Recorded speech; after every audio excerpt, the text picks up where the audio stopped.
Brian McDonald has something to say here, I guess. Poor Linda, she's got so many things on her mind. It's taken a whole year, but we finally managed to do it. We finally got the recognition Linda deserves for being in the position that she is in. It's a volunteer position, and you sort of sign up for it for like 3 years, because you have to do the VP, then you have to do president, then you have to do past president. So it's a little bit of a chew, but I'd like to recognize our president by giving her her official Provost President pin.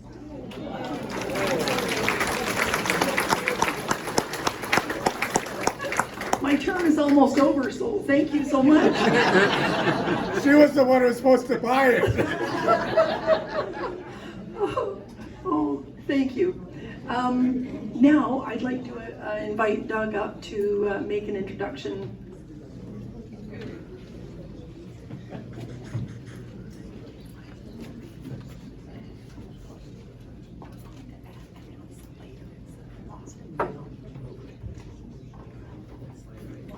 Well, good morning again. Our speaker today is somebody who probably is more familiar to your kids or probably grandchildren than you are to the former teacher, now retired, from the elementary school system in Leeds County. His name is Robert Birch, and his ancestors came here early on. Both sides of his grandparents were from this area.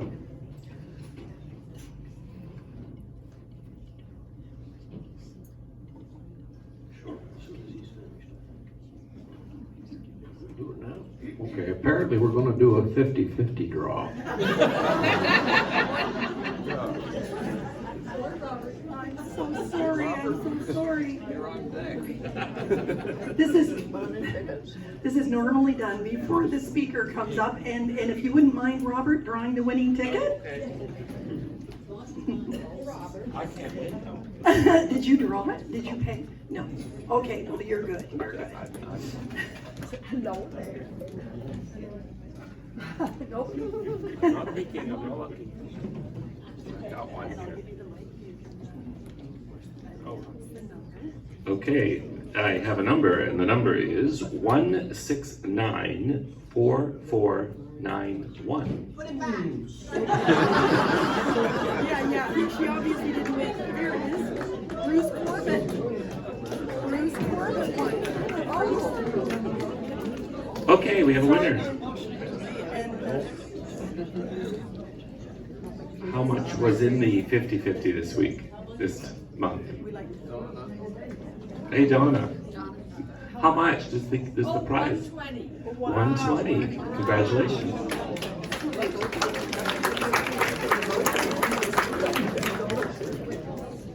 I'm back. I'm just going to stay out. Robert's career came back here in 1987. His grandparents were from this area, and he spent a lot of summers here at Grandma's house.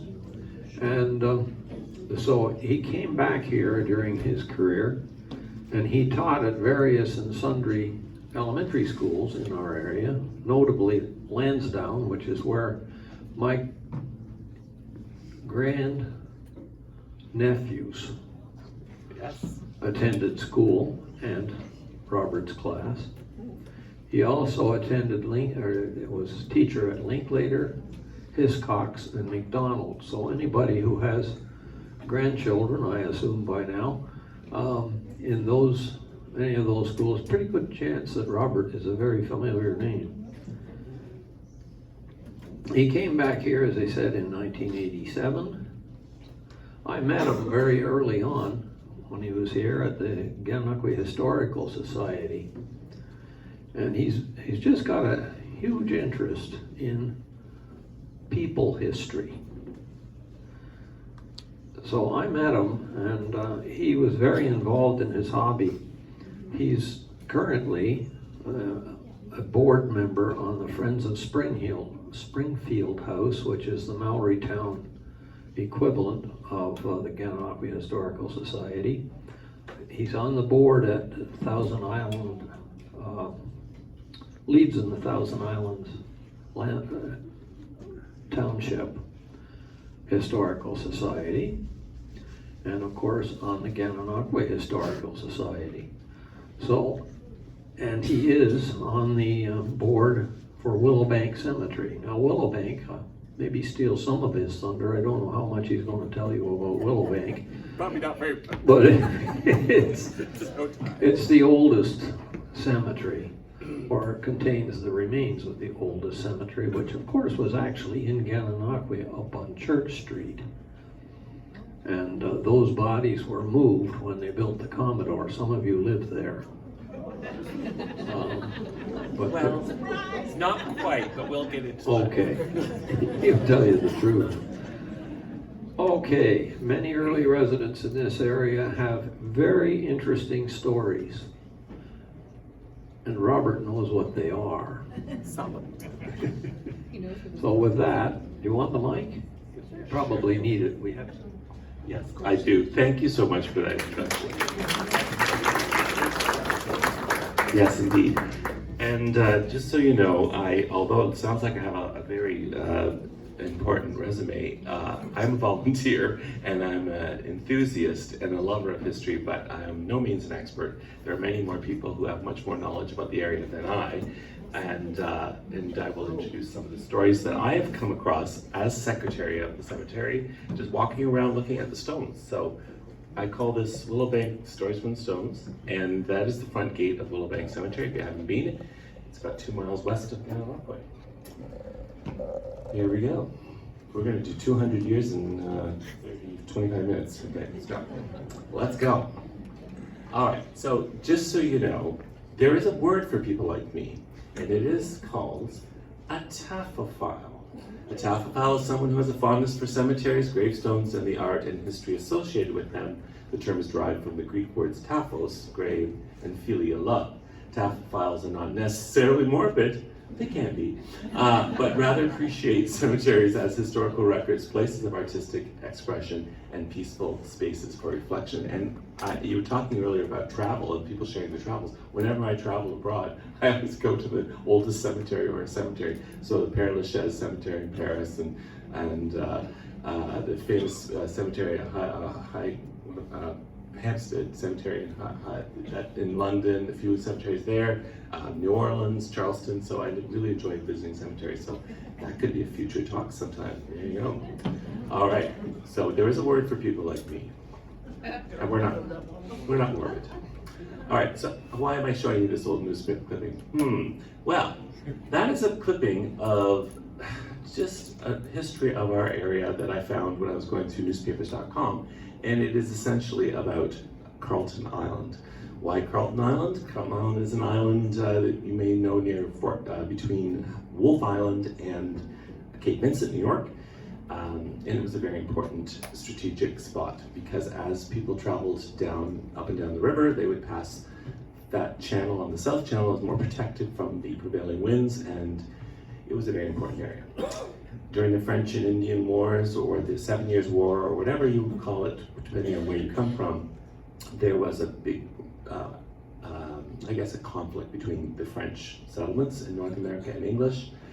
And this was way before, this is back in the 1760s. So there was a lot going on in our area. It was an area of tension, and there was a border area. So it was a very interesting area. And the British decided to build a Fort Haldimand, on Carleton Island, and it was there to protect their interests in the naval.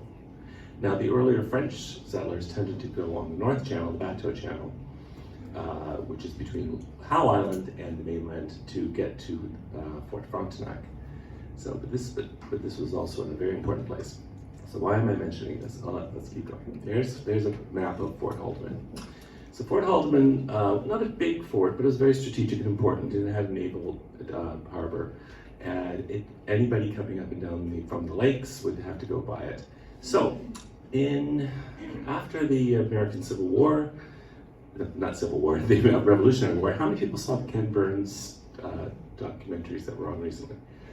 Yeah, I thought they did a great job because they really gave some background history on what was going on in North America at that time. So what happened is there were people living in the United States. It was essentially a civil war that weren't happy with the way that we were being treated by the British and the representation and taxation and so forth. I won't go into all that.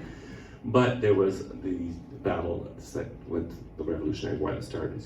And that war went on for many years. There were many Americans who were considered called loyalists, but essentially they just didn't want to get involved in the revolution, or they wanted the status quo. They weren't interested in all that emotional fighting and stuff. So they were called loyalists, and they tended to be on the losing side as the war progressed. So they moved, and New York was a hotbed for loyalists because it was still controlled by the British till 1789. A lot of it in New York. So Fort Haldimand became an important site for refugees from the war. And why am I saying this? There will be answers to this. So when with the Treaty of Paris, or the Peace of Paris, a strange anomaly occurred with the border between the new United States and the British North America that remained, which was essentially Quebec. So if you were here at that time, this is Quebec. There was no Upper Canada or Lower Canada at that time. So Quebec was a British colony after the 1759. So here we have the old plan of Fort Frontenac. So they realized the border that was drawn in this treaty made their British Fort Haldimand on the wrong side of the border. It was now in the United States. That was a problem. So they had to do something. It was full of refugees from the war, and it had a naval base. They took about a year, and the British Army were able to move. And they moved a lot of buildings, they moved people over to the old site of Fort Frontenac, which is the French fort. It was in ruins, and they created the town, or the new settlement of Cataraqui, which you can see here in this early I guess it would be a sketch or a painting. So by that time, the British had set up pretty much a little town with a mills and with a garrison, and you can see it was a busy place. This was before the Loyalists arrived. There were no Loyalists. Michael Grass hadn't even showed up yet. Nobody was here. This was the British military produced this settlement. As you can see, there's an Indigenous or First Nations element because they were here, and they were always here, and they've always been here. And at that time, it was mostly the Anishinaabe, or sometimes called the Mississauga, who were here. And they actively traded with Europeans. Here we go. So, one of those refugees on, I told you I'd get to this, Cotton Island, was a Hessian soldier and his wife, Johann Gottlieb Leude, which was anglicized to Lloyd. He was born in 1757, and he died in 1834, and his wife was Margaret Langkline. Both their names were anglicized. They were, he was a Hessian soldier. He was on the British side. He was entitled to property. They moved over to the Cataraqui. They had a farm. The farm was roughly located, you know where Palace Road goes up towards the old Canadian Tire? They had a farm there for many years in the new settlement. And then eventually it took a while, they were given some land in Leeds County. And that would be Lot A and Lot 2 and Lot 3, which were on the western border of the new area. So they moved here and they started a farm. And he was involved, of course, in the American Revolution. And his wife was also, in her own right, a loyalist because her family was also involved in the war with her father and her brothers and so on. So there's what the Hessian soldiers looked like. They were from Germany, but they were based essentially, what do you call that, mercenaries for the British, and they were about 30% of the army. So, what was going on in this new territory that was no longer Quebec? It was being parceled up into townships, and we are way over here. These are the royal townships that were set up for loyalists, and loyalists were able to take lots and get property on those spots and claim land. And so these basically the first 8 or so, and then we get down here, and it wasn't quite as organized. Does anyone know why? Anybody know? Rocks. It was rock. It was not considered suitable for settlement by the British who surveyed. I told you the British were here early to prepare for the Loyalists. They set up the settlement at Kairaqwe. They set up infrastructure along here because the land was easy to farm. And then they kind of left this alone. They didn't really do too much with that. And so then we have the township of Leeds and Lansdowne. At that time, the rear was not divided yet, the 2 rears. So this is settlement in 1796, and this is settlement pattern from 1801 on. So you can see all those are claimed pieces of property. You could count the number of people, I'll guess settlers, in 1796, probably on 2 hands maybe. Most people were traders, fur traders. They traded with the local population, and then this whole system of the lots and concessions was set up. As you can see, they didn't take into consideration the geography. They didn't care because that was the way the British Army worked, and the engineers just made these nice little straight lines, and that was the way it is. And things like Gananoque Lake and Charleston Lake, they're very inconvenient. Very inconvenient indeed. Okay. So you can see where lot A is this lot here, and lot 2 and 3 are here. So we have, that's one of the first areas settled in our little corner of the world, and Gananoque would be sort of right around here. I love this. Thank you, Paul. I don't have to get up a point. He says it's only worth $11, it's priceless to me. So what did Johann Loide do when he got here? Well, the first thing they did was clear the land. This is a terrible image. I love this image because I love the painting, but it didn't transcribe well when it was large. But here we have you can see this is a raft of square timber with sails and the little encampments, and they're cooking, and this is the Thousand Islands. And so this is what people did for the first generation. That's how you made your money, was you had to clear the land and you sent the timber down to Quebec. So that's what everyone was doing. Then they had to clear their land, they had to clear a certain percentage in order to keep their land. Here we have a Durham boat, which was the typical mode of transport up and down the river, because you did not travel by land very often along the river because the roads were terrible or non-existent. They were essentially just trails through the wilderness. And in fact, the roads along between Gananoque and Kingston were some of the worst roads in Upper Canada, right up until probably, I think now, but they were not even considered proper roads in probably around 1900. So we're talking, they never were really developed because most people use the river, and there you go. So he was involved in using Durham boats to transport things up and down the river. But then, something came along a few years later. There always is a new technology. What do you think the new technology that came up next was? Steamboats. So that was the end of the Durham boats. But you can see this is the economic progression. Here we have a lovely view of the falls at Gananoque, and it's spelled many different ways in those days. So Joel Stone is an interesting character, which we'll get into. But originally, this side of the river, the east side, was given to Sir John Johnson. He was basically an absentee landlord. He never ever came to Gananoque, but he owned this property, and he set up the first mill. And so Gananoque was starting in the 1790s to be a little, anywhere that had water power, you were golden, because water power gave you money, a license to print money, because you could have mills. And so Gananoque, even though the land was terrible, it had this precious water source. So here we have some old maps. They're kind of weird because they don't quite correspond to the way we look at things today. But here we have, this would be sort of, I don't know if you know Macker's Woods and the little creek that goes up there. This is the lower town. This would be where Cowan Gate was, and the Joel Stone Park.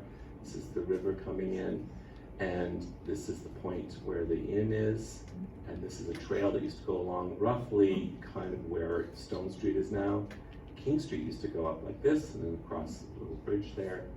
And this is a sort of a map that's just not quite oriented the same way, but you can see the same thing. There's the dam, there's the mill pond, and Gananoque River continues, and then these are all properties but stone. There's the block house up on Pine Street, and here we have the lower town as well, and the islands.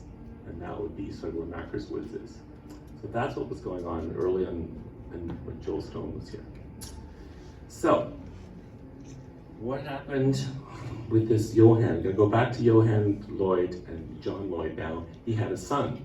His son was working at the mill in Gananoque, that mill that I showed you earlier, this one. And something happened in 1812. The first battle of the war of 1812 was the Forsyth Raid. And Americans landed at what is now Lindsay's Point or Sheriff's Point. And they came by land in September.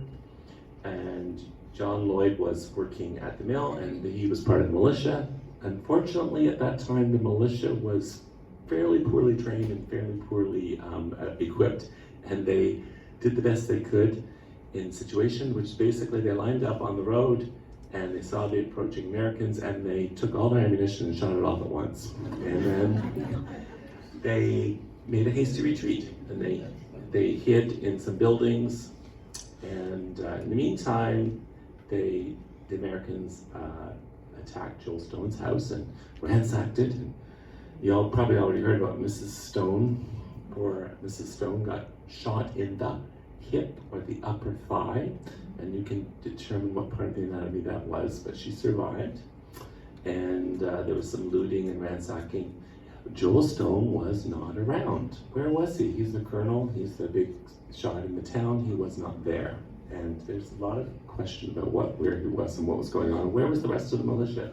So it was kind of a bit of a fiasco for Gananoque.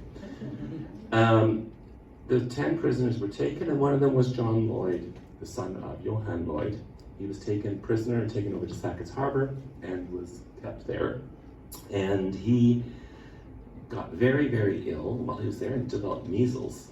And the poor guy was suffering, and even the Americans felt sorry for him because he was suffering so much, and they let him go.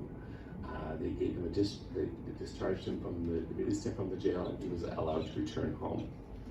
So he survived being captured, and he got back to Gananoque. Here we have his gravestone, and remarkably, he lived to, if you can see that, 105 years old. So, and he was a veteran. He was considered a veteran of the War of 1812, and he has a plaque to commemorate that was put up, I think on the 200th anniversary. And some of you may even have been involved with that. I'm quite sure. You probably know more than I do. And here's his grave. His parents' grave, unfortunately, is so old because they're just not visible anymore. We know they're there, but we can't find them. There's a strange anomaly in our cemetery at Willowbank. There was an existing cemetery there, and that was the Lloyd private grounds, and it's still there. We don't have records for that because it's not part of our official cemetery, but it is a large sort of corner of the cemetery that has Lloyd descendants. I wish we did have something, but they're there somewhere. And yeah, so that's the Lloyd family. And I would love to, I don't know if we have time, but there's a really interesting, when he died, they put an obituary in the paper, which was quite amusing. I think I have it here. Okay, here it is. Yeah. Okay, John Lloyd, who died in Leeds near Gananoque last Saturday. This is in 1889. This is in the paper in the Gananoque Reporter. Was buried at Willowbank Cemetery Monday and was undoubtedly the longest-lived man ever known in this vicinity. He, having been born in May 1784, and was therefore 105 years old, at 4 months old at the time of his death. So also to note, he was the first loyalist child born in Cataraqui. So when the synagogue was set up. In April 1883, he was within 1 month of 99 years of age. He was confined to bed with a slight ailment and we went out to see him. We found him quite strong and talkative with a clear recollection of events of his earlier life. In fact, he could tell occurrences 50 or 60 years ago and give names and dates with much more exactness than he could of things that transpired later in his lifetime. Some events in his domestic affairs which took place 10 or 20 years previous to our interview had passed completely from his memory. Others recalled with difficulty, only remembered in connection with something brought out by the conversation. That's very typical. I feel the same way. I think I have the same problem, but I'm not 99 years old. He informed us that his father was German, one of the Hessian soldiers who came with the British Army to America under General Burgoyne during the Revolutionary War. After the war, the soldiers were discharged. His deceased father married an American girl who had been, this is not politically correct, but his father had been scalped by Indians, and they removed to Kingston. His mother's maiden name and her native place could not be remembered, but she was a Klein. And if you ever knew them, deceased was born in a small house which stood at the site of the old Crystal Palace at the exhibition ground, so that's Palace Road in Kingston. He lived there until 2, and when his father moved down just inside the county line between Frontenac and Leeds counties and settled upon Lot A, latterly known as the Coy Farm, and in the immediate vicinity of which deceased had always lived, we reproduce below some of what was published in 1883. So essentially it goes on to say he was married to one of the local girls, who was Miss Jackson, who was also a loyalist family, and he worked in the Durham boats, and he worked on that, but I'm going to just cut to the end because it's quite amusing. There's a lot of information in it, I think you can get online. But it said, during his life, it appears to have been quiet, inoffensive, hardworking, honest, virtuous man, enjoying the confidence and respect of the community, but never accumulating much worldly wealth. For a long time now, he's been a member of the Methodist Church, and I think that was Grace United Church. And there's no cloud between him and heaven, and he soon expects to enter. His wife died in 1870, and since that time, he's been living around amongst his children. At present, his son William has the charge, and every comfort the old can wish for is cheerfully provided. During our conversation with him, William asked him if he'd like to live his life over again. He said, "No." He replied, "I've lived long enough and I feel tired. I would be glad to rest when I'm called to go." So that was 105-year-old, which is still pretty remarkable for this today. So he's buried in Littlebank. All right. Then there's Joel Stone. I'm not going to get into a lot of detail about Joel Stone because you probably already know a lot about Joel Stone. And he is buried at Littlebank. But how did he get to Littlebank? Because Littlebank didn't exist when he died in 1833. So, Joel Stone, the founder of Gananoque, there wouldn't be a Gananoque without his foresight and his mill building, and he owned a generous amount of property, 700 to 800 acres on the west side of the river. Okay, so I love these quotes. What was going on in Gananoque in those days? Well, this is from Don Atkinson's book, which is a great book, The Irish of Ontario. There's a lot about Gananoque in it for some reason, but it's fantastic. And his quote was, "One can find certain shared characteristics of this small factory and merchant group, but no convincing indications of social cohesion among them. They shared, for example, a highly competitive environment, and one sees them as so many piranha in a cramped aquarium. Even the most upstanding of them were hard-edged." And as I've been going through a lot of original documents and court things, and I've been seeing a lot of stuff, I get that impression that this was the early 19th century, and if you've ever read Dickens, or if you've read Middlemarch, or any of those kinds of books, there was a big revolution going on in the world, which was to create wealth through industry and change the status quo. And it was a revolutionary time, and it was a time of great conflict. And we think of it as, oh, those days must have been so nice, but there was a lot going on. And if you were not a brutal and you weren't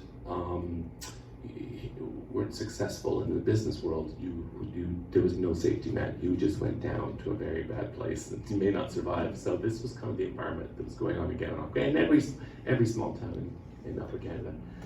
So as they said, Gananoque was fast becoming the Canadian Birmingham, And Junius, who was an anonymous writer who wrote in the Gananoque Reporter, he wrote, Gananoque was noted for cordwood and bad whiskey. And I know there was cordwood because the steamers, the local steamers needed it. And all along South Street, where the theater is, beyond the theater, I guess, and along there where the old tourist park was, that was all piled cordwood, and there was asheries along there to deal with the ashes, cordwood. There were no, even up until the early 20th century, that was a big field, and some of those houses along there are pretty new, and they used to store all the cordwood there. So you alluded to this earlier, Doug, about the original cemetery that was in Gananoque. There was no Willowbank. In fact, the only cemetery was the old burial ground, which was here, located here. To get your bearings, this would be the King Street Bridge. This is the other part of King Street West, Market Street, and Main Street were the most important streets in the town because that's where the original town was located, right around here. This area here is all of the Nouveau suburbs. So this was where it was all happening, and there's all the mills and everything going on. So here it is, and you think, well, I don't know if there's a street there. There is no street there. This is the Bay Street dock, or the main dock. This would be the equivalent of Church Street, and then we have Market Street coming down here. So this little corner here, it was not developed, and it was left into the town for a burial plot. And here we have the church. In those days, before the major churches were built, they all shared a church, and this was the school, and this was the graveyard where everyone who lived in town died and was buried. It was a common graveyard.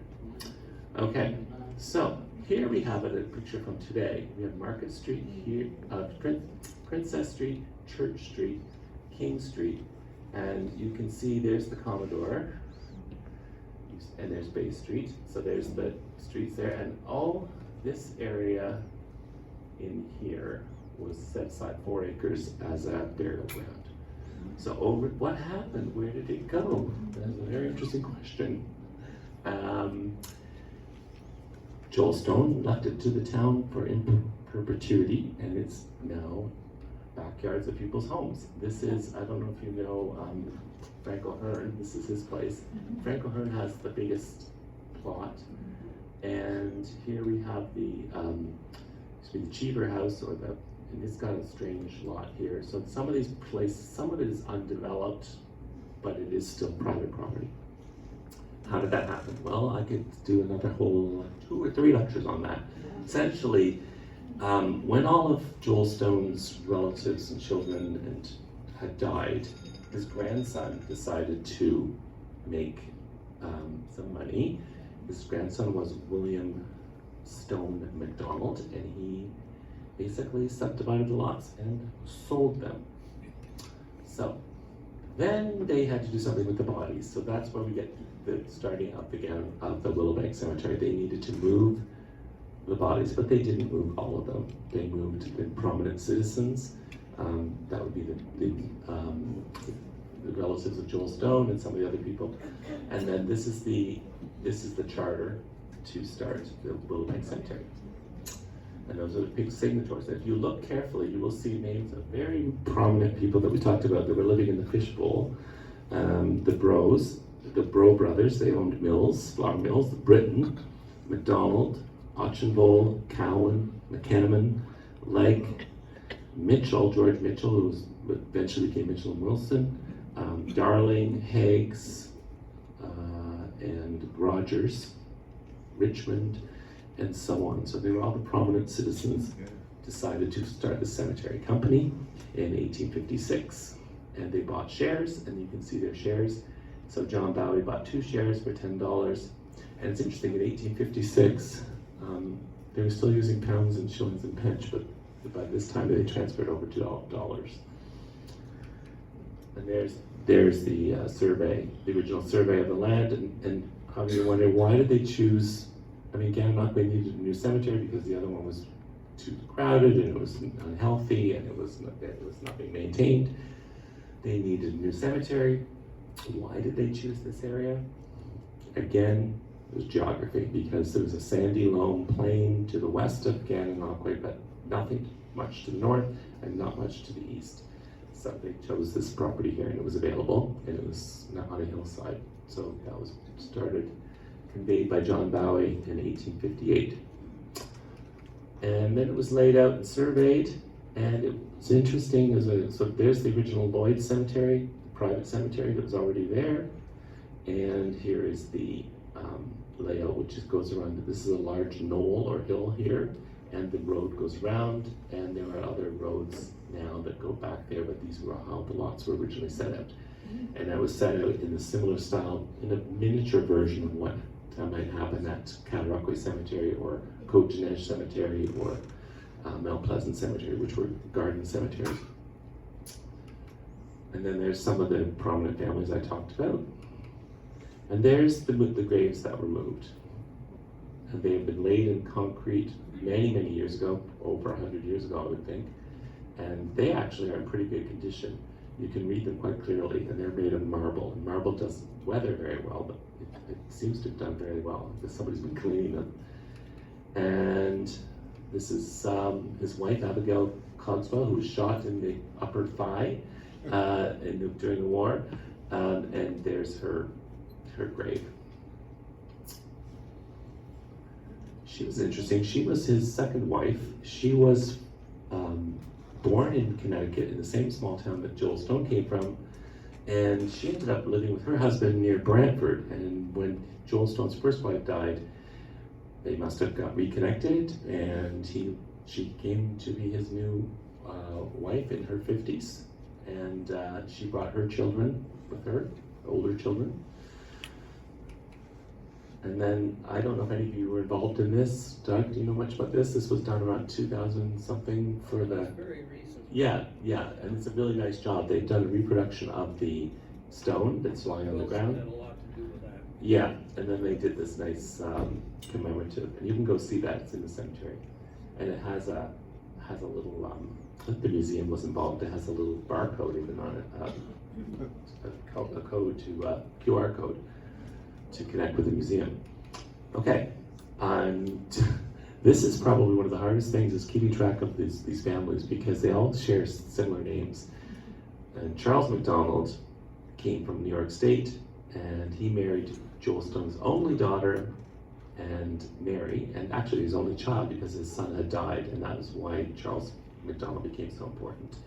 And they had the following children, and I told you William Stone was the one who sold the property and the cemetery, and these are the other children. And then his brother came, Honorable John McDonald. He's always known as the Honorable John McDonald, and he was involved in more government. He was on the Parliament of Upper Canada, and he was a Justice of the Peace, and he was a businessman. He's responsible for that. He built the town hall that we have today in Gananoque. That was his home. Henrietta was his wife. And there was another McDonald, Colin, but he was part of the business, but he went away and he died in 1844 in Cuba, of all places. And there's Charles McDonald, the son.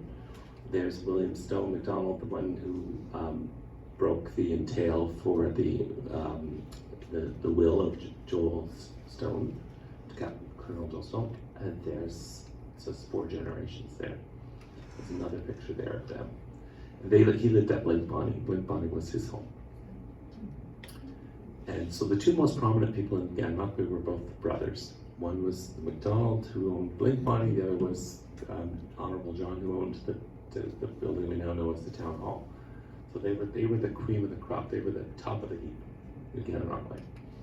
And then their graves were moved again, and these are some of the newer ones. That's all the McDonald family. They have the biggest plot in the cemetery, at the back of the cemetery, behind the knoll, and you can see it there. Oh, there we go. How are we doing for time? Should we wrap up? You're 4 or 5 minutes, maybe a little bit more. Okay, I'm gonna do a whiz through. We started a bit late, but I wanted to show you some of the more interesting people that weren't prominent citizens in the sense of owning mills and being powerful and wealthy. So, how many of you have heard of Elizabeth Barnett? Yes, yeah, good. Okay, Elizabeth Barnett, this is this was her home, which is still there on it's in Frontenac County, Pittsburgh Township, I guess, just a couple of miles or a mile west of Willowbank. She was a school teacher. She was unfortunately not able to get a job in now where she lived near Clayton, and she was given a job in Gananoque at the new school, which I showed you, the little schoolhouse. She was very happy there. She boarded with the local doctor. She went home in February of 1838 to visit her family, and while she was there, she was noticing a big hubbub in the community, and there were lots of soldiers and lots of going on. Then she heard that there was something going on. It was a raid on Gananoque. 1837, 1838, there was the time of the rebellions. There were a lot of Americans who felt that Canada was just ready to be taken over and brought into the fold. I don't know where we've heard this story before.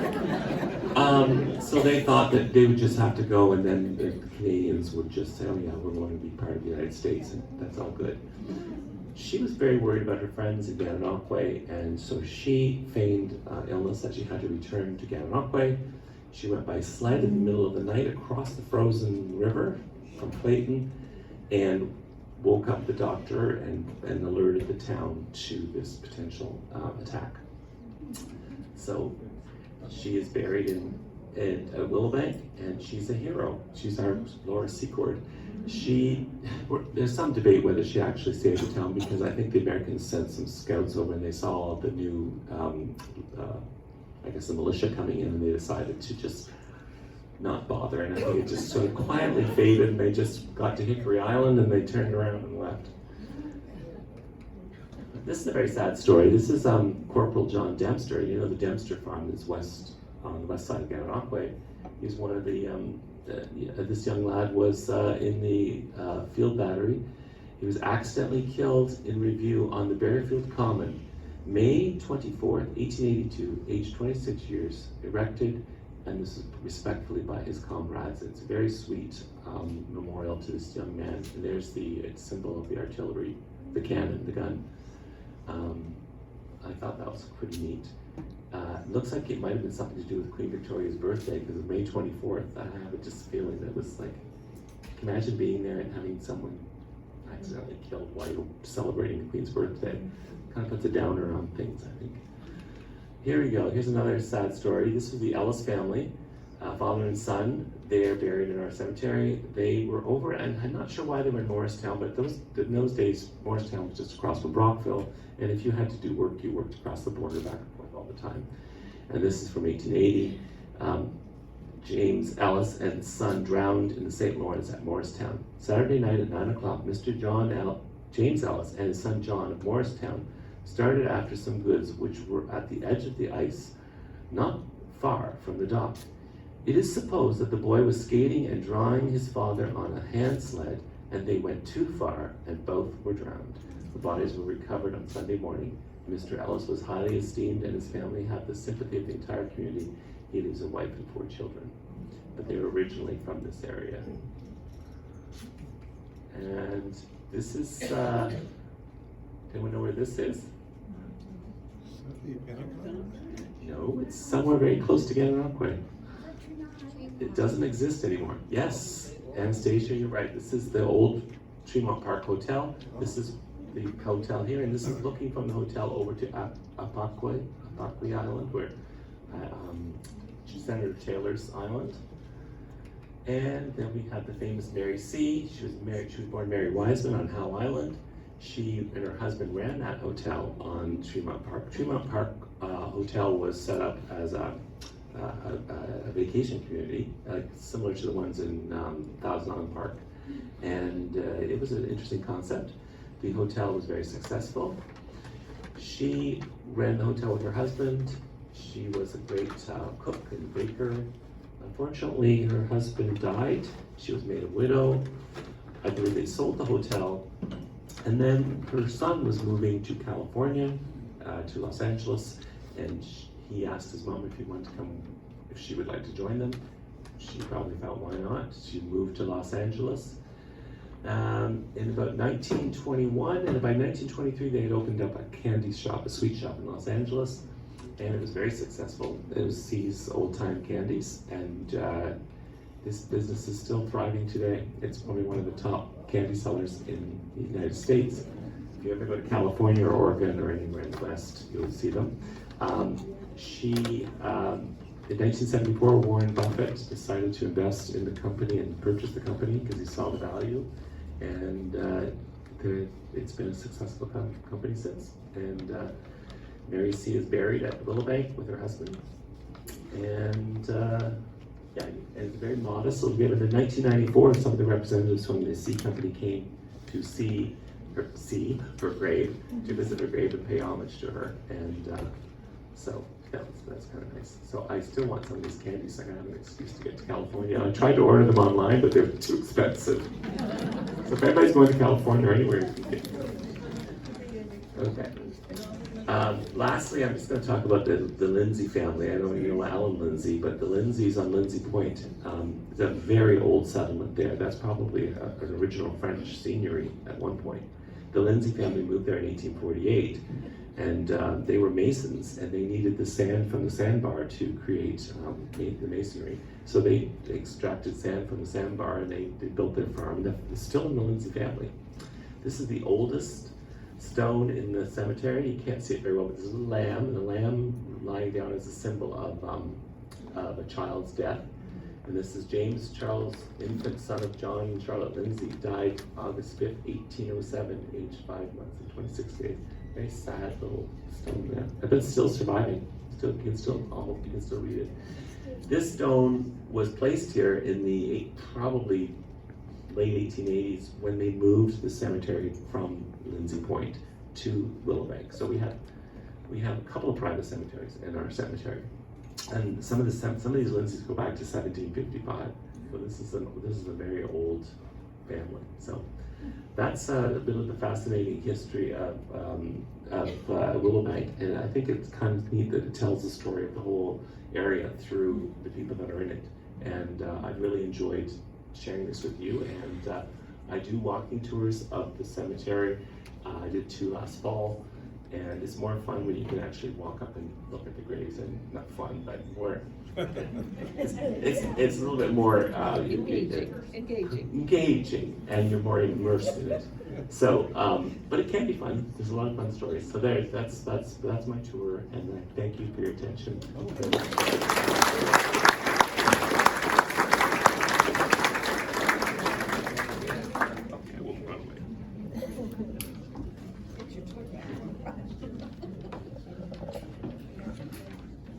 To say thank you just seems rather small, doesn't it? There's a lot more stories out there. I happen to know them because I'm kind of interested in history too. And the Mary C. story has resulted in the largest candy company west of the Mississippi River. I believe there are around 200 stores now, and they keep the same black and white motif for the whole line of candy shops. A very successful business, and it started right here on Tremont Island. I think you should give us some candy then. I have what you may think of as a rather unusual thank you gift. Usually you get a pen or a mug or something you put in the cupboard. Well, this one don't put in the cupboard, just eat it. It's brand new, it was warm when I picked it up. Oh, thank you. I usually do Panache, but they're closed for the month, so they can have a holiday. And so that's Metro. Oh. That's my fallback position. Yeah, but they cannot live on bread alone. Well, you say bread. Why bread? Bread has been a staple of life throughout history and is seen in many forms in every culture. The breaking and sharing of bread is symbolic of life, peace, and friendships. This loaf of bread is given to you today as a symbol of our friendship and in thanks for sharing with us. And thank you.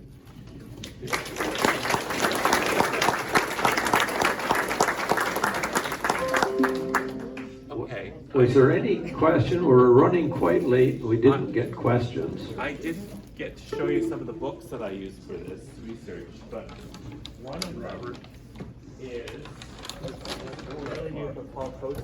Paul Cote and I have worked together a bit, we went to the archives together. He's written a book on the Imperial History Journal. It's fascinating. It uses a lot of primary resources. And I did a little bit of research with him about Willowbank.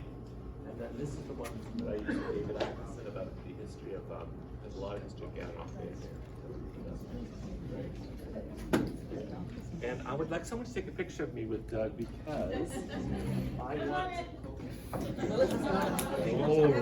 because I want to put it on my Facebook page. It's all about me. But I can't find my phone. I can transfer it to you later. Okay, thank you.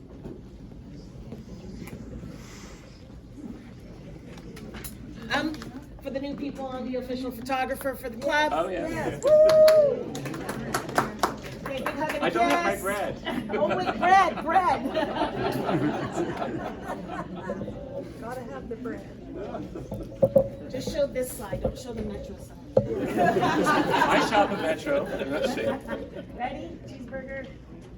There you go. Thank you. Thank you. And I'll copy of that too. Yes.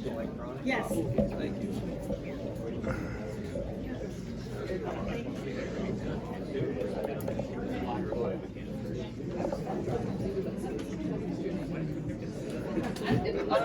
I guess that concludes our meeting, and if I officially adjourn the meeting, there are a few announcements that you may wish to hear about.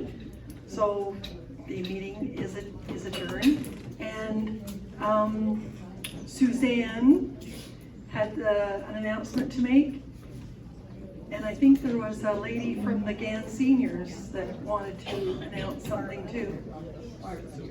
Oh, here, yeah.